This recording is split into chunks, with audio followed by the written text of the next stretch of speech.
Welcome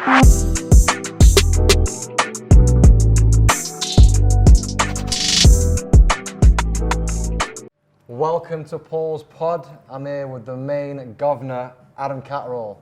We're here to discuss the UFC London card and preview and just talk a bit of shit about who's fighting, really. How are you, mate? I'm good, and I also like the fact that you used profanity in the first seconds. Oh, yeah, mate. That makes me feel comfortable. Oh, for sure. And I'm at home now. I don't give a fuck. No one cares. The main event, Tom Aspinall. It's the Tom Aspinall party. He fucking blew the roof off last time. He's facing a much harder opponent this time, I'd say, Curtis Blaydes. His wrestling credibility is ridiculous, and he's starting to pick up his stand-up as well. Yeah. His last knockout was very, very, very, very scary. I would not want to be on the back of those. I still think Tom should edge the fight, but I feel like it's going to be a lot closer. What do you think? It's hard not to get carried away with the Tom train, man, because he hasn't been in the octagon for too long. What is it? Less than 15 minutes through his first 5 fights in the UFC. The record, by the way. So you don't have too much data and eye test to kind of work on, but luckily, doing what we do, we get to spend time in gyms, we watch people do what they're doing, and you listen to well-respected voices that are in and around working with Tom. And you know where this is going. So with all due respect to Curtis Blaydes, I know how good he is, 17, 18 fights in the UFC. There's only the 2 heaviest hitters in the heavyweight division that stop this fella. So his credentials are there, it's done, it's tried and tested. I'm gobsmacked that the bookies have got Tom as the betting favourite coming into this, given those actual facts, those stats that we're referring to. But I can't see Tom losing. I just can't see Tom losing because this is mixed martial arts. This isn't, boxing. This isn't a judo match. This isn't just a wrestling match, is it? This is mixed martial arts. And as Tom will always tell you, his best asset, well, he's got 2 really good assets that nobody else has got. Physically, you can see his feet are absolutely outstanding. And then secondly, his ability to make decisions in a moment like that are unreal. Watch the Volkov fight. 1 minute you're doing one thing and he's blended it like that. Volkov's expecting X, Y, and Z, and he's chucking L, M, and N not at you know what I mean? And the fight's over. So I just think that if Curtis Blaydes believes even that he can hit Tom Aspinall, because he's mastering the distance, how fast his feet are absolutely outstanding. He moves like a middleweight. It's crazy. It's silly. It is. He's so light for a dude that's, 240, 250, whatever he is. He's a fucking big guy, man. Mate, he's a unit. He's a big guy. And he's getting better. We all know that the sensible thing for Curtis Blaydes is that the path to victory for him in this fight is through his wrestling pace. Can he get hold of Tom? I don't think he can. We'll find out Saturday night, mate. And I know Tom doesn't want to talk about it, but then you can't help but think, are we going to be fighting the winner of that Paris main event? Are we going to get shoehorned in straight to the top here for an interim title? Are we going to be fighting Francis this time next year at International Fight Week? All these questions are flying around everybody's heads because it's legit. There's hype trains, isn't there, in all fight sports where we all get excited and go, oh, this guy's going to go and do this, or this guy's going to do this. I'm telling you, this guy's going to go and do this. Whether he does it in 6 months, 12 months, 18 months, he's doing it. It's happening. Get on the train, man. I do think Tom Aspinall is the next British champion. So you're telling me that Leon's not beating Usman?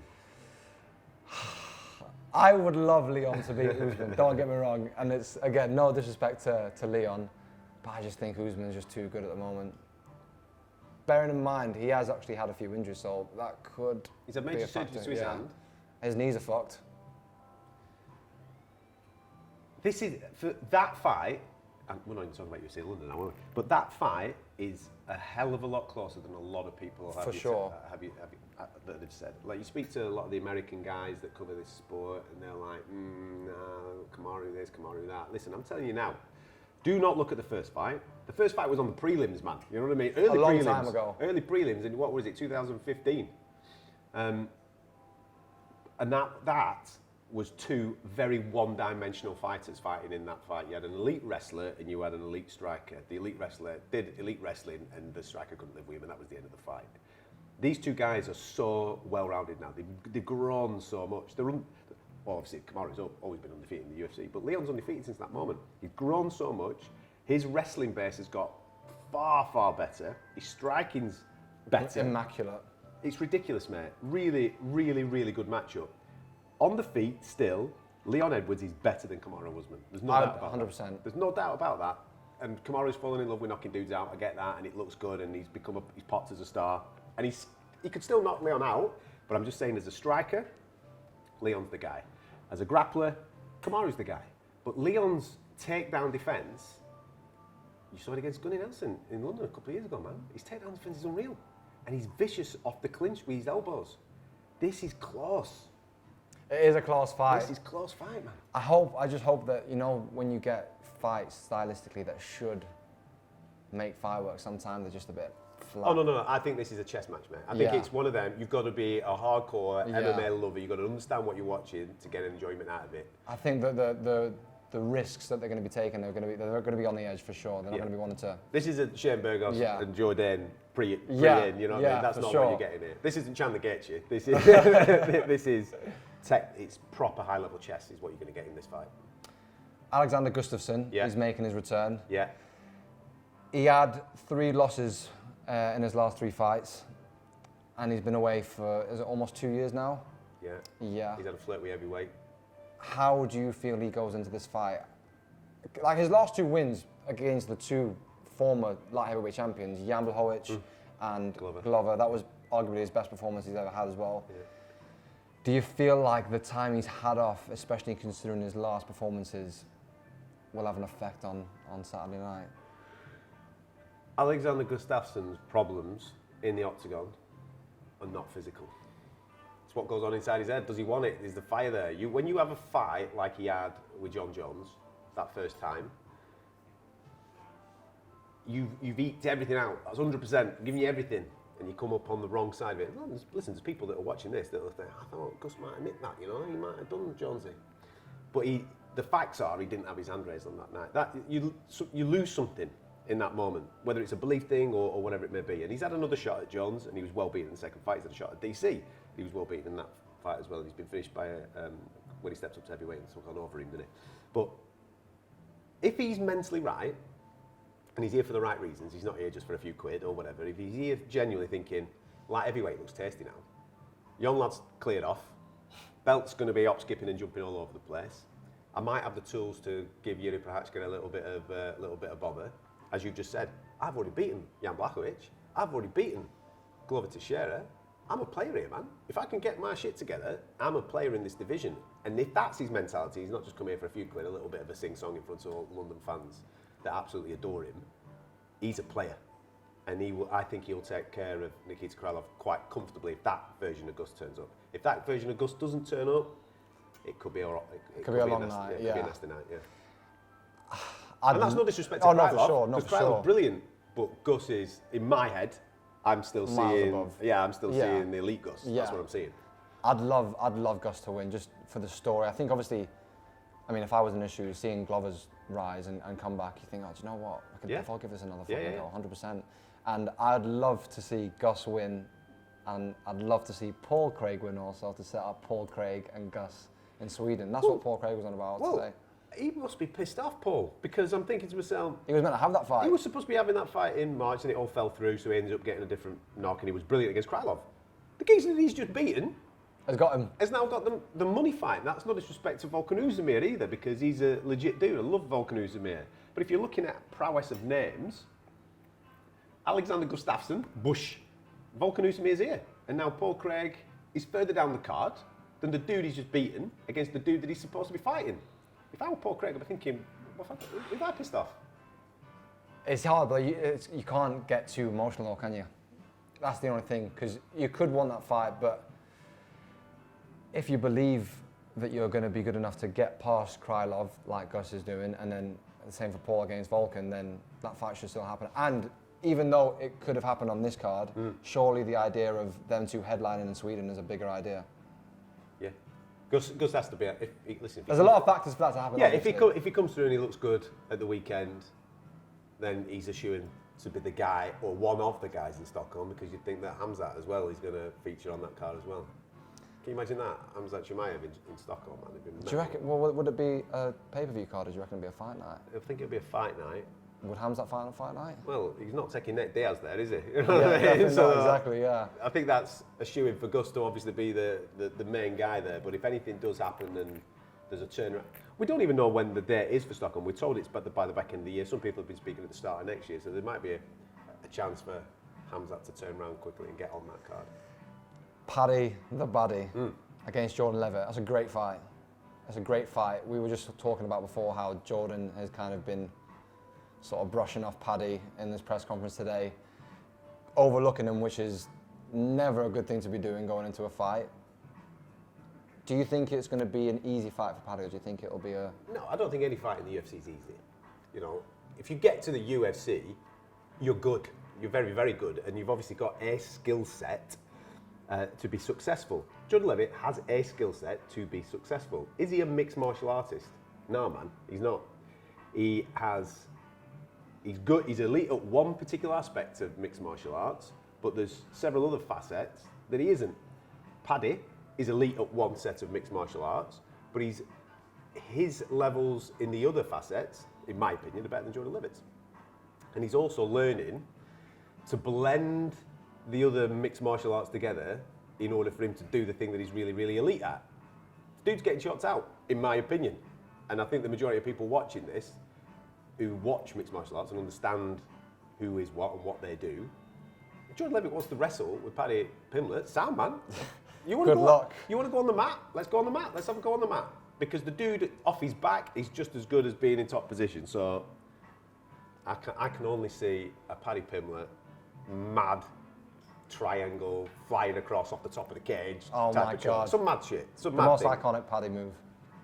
Something like that, yeah. Yeah. Some mad thing. But I can also see his wig getting rocked back a couple of times, you know what I mean? Because he's trying to get in there and he doesn't respect the power that's coming his way. He'll take the punishment because he just wants to get his hands on the dude and rip his head off. Because that's what a lot of people that are probably not on the Paddy hype train would say, oh, well, the two fights that he's had, he's not even though he's got finishes, he's not looked that great. In the first fight, he got rocked, looked really hurt, and then in the last fight, he didn't have the greatest start to the round, but then again, he still finished both these guys in the first round. So. But that's how he fights. I mean, you could say a very similar thing about Paul Craig.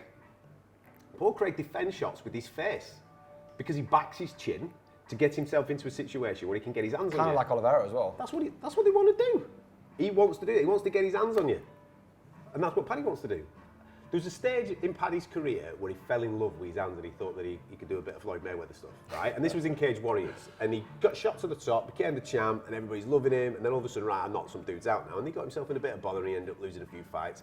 And the train went, ooh, it's just stalled for a bit. When the penny dropped in Paddy's head going, I'm actually miles better at jiu-jitsu than all these dudes. Why am I standing with that banger? No need.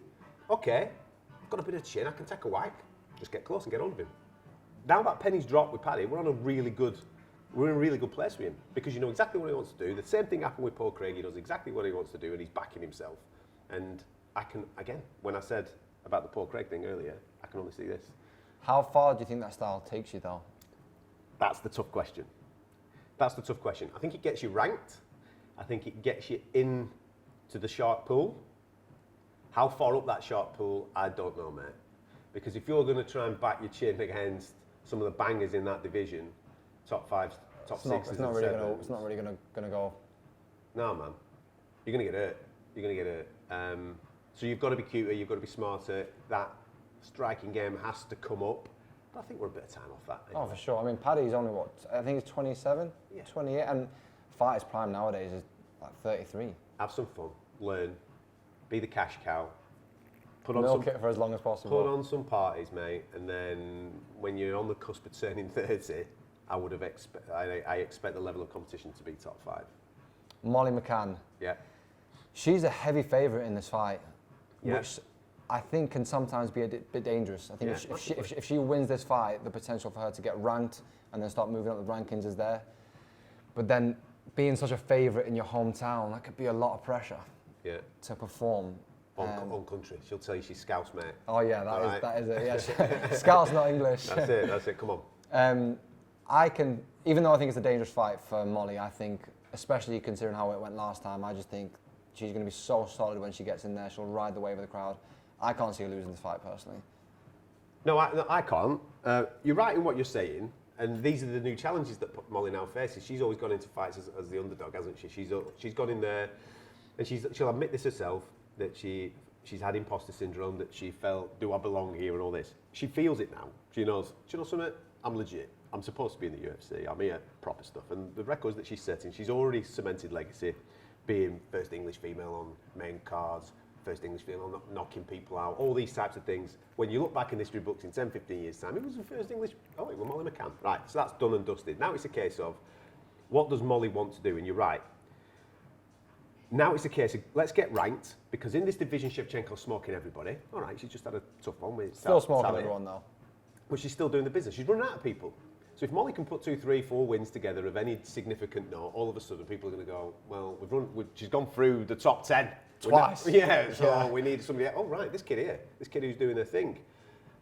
She's a favourite this time, there's no doubt about it. Fans will have seen the spinning elbow. She's a favourite coming into it. That's new pressures. Can she deal with that? But I think this partnership that she's got with Paddy, him being in there, they genuinely do buzz off each other. They vibe off each other. It's a team mentality. It's almost like a superpower. It is. It's taking her, most certainly, to that next level. That confidence is absolutely key. She's proved she's a dog when she wants to be a dog. She'll tough it out.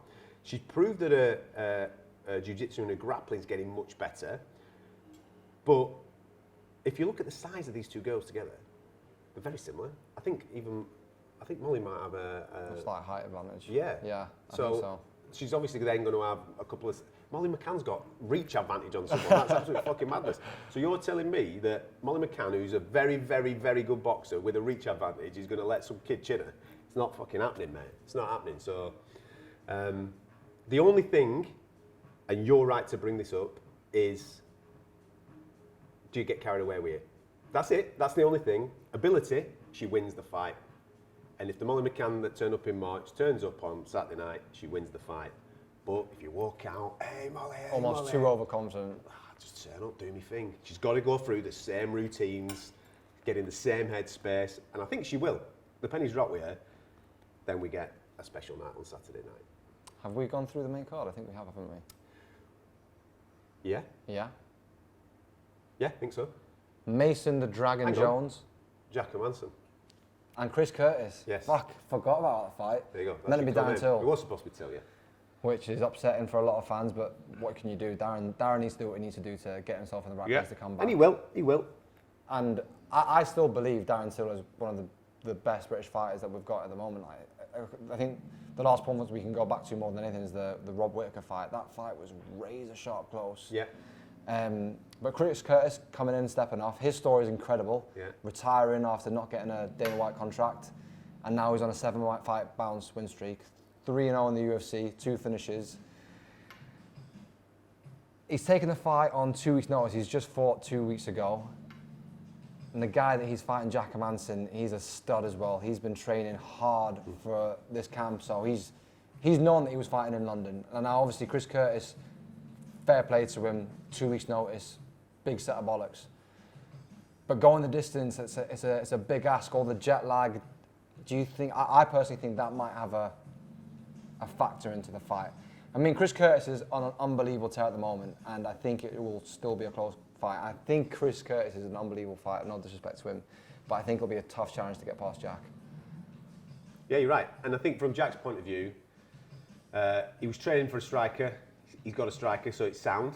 He didn't really have no big change, really. Yeah, not really too much of a change. If anything, where's Jack's head at regarding the motivation? Because you're taking now a guy that's not ranked. He's kind of not got as much to win. Mate, you're fighting Darren Till in London, man. You smoked Darren Till in London. We're playing at the big top table. How much are you going to get out of it? How much pop are you going to get off a Chris Curtis victory when you're expected to win now? Yeah. So that's the thing from a psychological point of view. Chris Curtis, he's fucking punched his lottery ticket. He's like going, you want me to go to London and fight a ranked dude? Sweet as, man. Let's roll. And this dude's putting people to sleep. Yeah. Putting people to sleep. Scary power. In the first 5 minutes, I'd be gobsmacked if he doesn't land. Can Jack take it? If Jack can't take it, it's over, man. I mean, I was lucky enough to go to Copenhagen to watch, and it was supposed to be Jack's big coming out party against Cannonier. And we all know what happened that night. Cannonier turned up, he says, I'm going to put my hands on your chin, mate, can you take it? And he couldn't take it. So that's all Chris Curtis has got to do. It's I think he'll enjoy the atmosphere.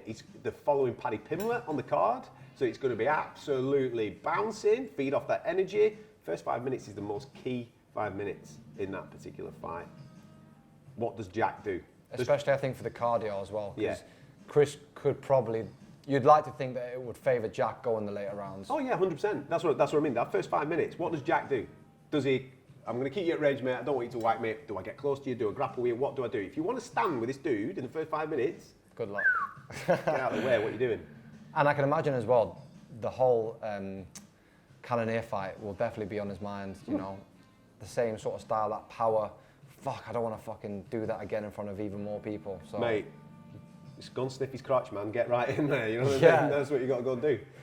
Mason Jones, the Dragon, he's fighting Klein. That fight literally came out of nowhere. Yeah. They've been trying to get that fight, he was saying, for 13 weeks. And that was meant, they were fighting, is it Texas next? Yeah. Yeah. And He was supposed to be fighting at 277 against Bahamondes, wasn't he? And then obviously he ended up, well, he couldn't get a visa, I don't think, for the fight. Well, after speaking to him, I mean, I already thought he was going to win it, but after speaking to him today, he just seems so geared up and ready for this Yeah, fight. I'm delighted for him. I don't think Klein's got a chance. Wow, you're going big. I think that Mason Jones is going to make a statement. I think he could have the biggest finish on the card, if I'm honest. Right. It's a big statement, but I feel like nights like this are just made for people, and I feel like Saturday night might be made for Mason Jones. Mate, are you top of the Mason Jones fan club? After today, I definitely am. Yeah, you're in, 100%. Like, Mate, he's a super talented kid. super talented. Do you know what it is? Double weight world champion in Cage Warriors. He knows what he's doing, man. I got a lot of Conor McGregor vibes when I spoke to him. You know, the way he just talks with so much confidence that he knows what he's going to do. And when someone's in that mindset, I just feel like they're unbreakable. That's fair. I think, right, his fighting style, when you watch him sometimes, doesn't reflect his ability because he likes blood. Yeah. Right? He likes to Yeah. have a fight. He's a lot smarter in there than sometimes he will portray. I think if he goes out there, he could make it very easy on Saturday. Something tells me though about Mason that he kind of likes it. He kind of likes to feel someone clip him up whiskers because he wants to give him one back.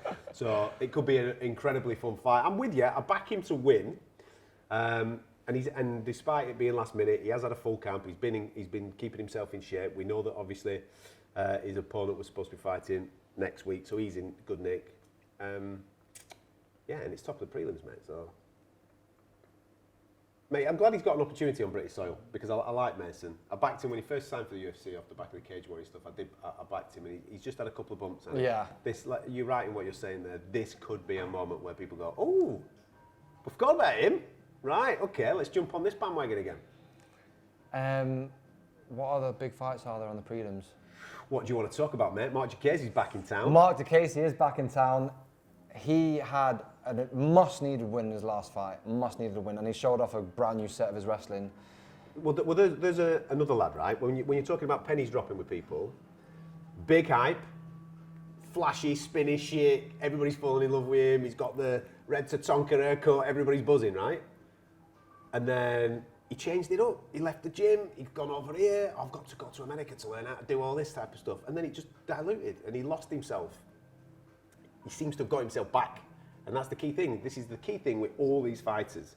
Physically, they're all amazing. These problems aren't physical while they're losing fights. A lot of the time, it's what's going on between these ears. Do you believe? Bad knockouts can really hurt people's confidences, and you know what I mean? And if you look at, the dude fought Rafael Fiziev. Mate, legit. Top of the food chain. Top, man. You know Top what I of mean? the food chain. So, Dan Hooker as well. These guys aren't jokes. use those levels to gauge where you're at that time, and then move forward from that. Very similar to Leon Edwards. Gauge it at that time with Usman. Now we move forward from that, and he's done all those things. And Mark Diakiese, he's probably, bar Mokaev, he's probably the one on those prelims that I'm most excited to see because I was a massive fan when he burst onto the scene, flashy, dancing. Well, mate, the last time he was at the O2. Mate, he made me feel like I was watching Nazim in MMA, you know what I mean? Nazim Ahmed. So I want to see that version of Mark Diakiese back. Fingers crossed we get that. If we do, mate, that could be a real significant moment. But the prelims are going to get stolen by Mokaev again. Well, I just don't think anyone at the moment in the flyweights, obviously at the top of the food chain, it'd be a little more difficult, but I think he could definitely become the youngest ever champion in the UFC. He's got a year on it. He's got a year and a bit, I think. Is it 23 he's got to do. Yeah, so and how old is he now? 21 and a bit? I think he's 22 next month. 22 next month, yeah, so he's got a year. Well, he was saying, I think if he wins this fight, the fight that looks most likely is Jeff Molina. Getting the rankings. Mate, he's so gobby on social media, man. He's giving everybody shit on social media. But that's what you want. Like, even as a fight fan, you want someone to be fucking calling what you want next. Mate, closed mouths do not get fed. Look at the trouble that Leon Edwards has had to get to the point where he's at. And that's down, nothing to do with your ability in the ring, or the octagon, should I say, and the guys that he's beating. Nothing to do with that. It's to do with the fact that he didn't resonate with fans because he's gobbing off. That's the game. This is not a sport. This is entertainment business first. This is what it is. First and foremost, it is entertainment. Sport comes secondary. Are you entertaining? Muammar Mokaev spent 58 seconds in the octagon in March and flying knee the dude and then choke the guy out, right? Absolutely sensational. Got on the microphone, he started calling out fucking champions and top 10 dudes. You're thinking, who's this little squirt? What's going on here? Now he's fighting a dude this weekend who he knows. So maybe there's a little bit there where he doesn't hate the dude, he doesn't dislike the dude, you know what I mean? So is that animosity still going to be there like you saw in the Cuddy Durden fight? I don't think it will be, but Mo's a pro. He's been here, probably won't got need the it t-shirt. either. No, he'll be wanting to show off. That's what Mo is. He's a performer. And he will be on that microphone straight away. And he will mention Molina's name. Listen, this dude will be saying, flyweights are doing championship fights, that, you know, Brandon Moreno and you've got Pantoja and Perez and all these dudes. He'll mention their names. He said, I'm coming for you, man. Let's go. I want to be ranked by Tuesday. Put me in the rankings. Let's go. Does he get the opportunity in that 11-week period? 11-month period? Does he get that opportunity? I don't know if he does. But it won't be too long after. There's a lot of pressure there that he's putting on himself to do it by the age of this age, right? Do you think that helps him, or do you reckon that could maybe be a detriment? No, it 100% helps, because, as I said, this is the entertainment business. The UFC love narratives. They're owned by a company that make movies, for crying out loud. Yeah, if this kid is constantly saying, I want to be the youngest champion ever, I want to be the youngest champion ever, I want to be the youngest champion ever, you get fed one, smokes a dude, they're going to go, fuck it, put him in. Let's see if we can make the narrative. Getting to the nitty-gritty, Mokaev, what's your official prediction? In this fight? Yeah. I think he's going to get the record for the most amount of suplexes in one round and then choke him out. Second round submission. I reckon first round submission, Okay. fuck it. No, I'll go second round submission. Mark to Casey. Dear Casey even, sorry, I apologise. That's a tough fight, mate. It's not a walk in the park. No, it's not. Oh, man. But the thing is, the opponent's game. Yeah. Ross's game, right? So normally when people... if he's game and he puts himself at risk, and Jacquezi believes, come on, man, we're going full on Brits. We're going to go Jacquezi, second round knockout. Oh, I'll go Deepwater's crazy last minute finish, third round. Nice, very good. Third round. Mason Jones. Yeah. I'm going to go straight in. I reckon second round knockout. I reckon he's going to absolutely batter him in the first round. Yeah. Klein's going to hobble to the fucking stool. He's going to sit down and think, holy fucking shit, I can't do this any longer. And I think he'll finish it early in the second. I think Mason will be a more reserved points decision victory. Oh. Yeah. So yeah, I don't know. It could be, but I just think Mason's going to fucking go all guns blazing. Listen, maybe, That's man. the fight game, you never know. Yeah, yeah. So, Molly McCann, I think points. Yeah. I think points. Agreed. Yeah. I think... 30-27. Oh. Yeah, she'll just box her head off. Yeah. I think 29-28. Mate, she won't lay glove on her. Go on, carry on. Gus and Krylov. I think that's the toughest fight to call. Yes, it is. Heart says Gus, head says Krylov. Points. I don't think do you know what, I'll even go to say I think it'll be a split decision win to whoever goes. Split decision. All right, fair enough. And I'll go Gus, fuck it, because I want him to win. Gus to win. Paddy the baddie. Yeah, that's it. That's all you need to say. Submission. Submission. Yeah. First, second, third. First. It'll just be overwhelming. You know what? Think about the atmosphere. I'll agree with that first. Think about the atmosphere, man. You can't cook in that kitchen, mate. You just can't. So, first round. Tom, I'll go first. I reckon Tom's going to get a fourth round TKO. I reckon Curtis will be hard to get through the first few rounds, and then I just reckon he'll just crumble. Inside 1 minute of the second round. Oof. Big statement. Submission. I think that'd be a bigger statement than a knockout. Submission, yeah. Right, I'm going to have to move to an outro, guys. Just so we Right, yeah, sweet. Right. This has been the Fight Night preview with Adam Catterall. I appreciate you taking time to come and chat Thanks to for me, having mate. me on. And guys, enjoy the fights on Saturday. Let us know what you think in the comments, and see you soon. Appreciate that, bro. No worries, my man.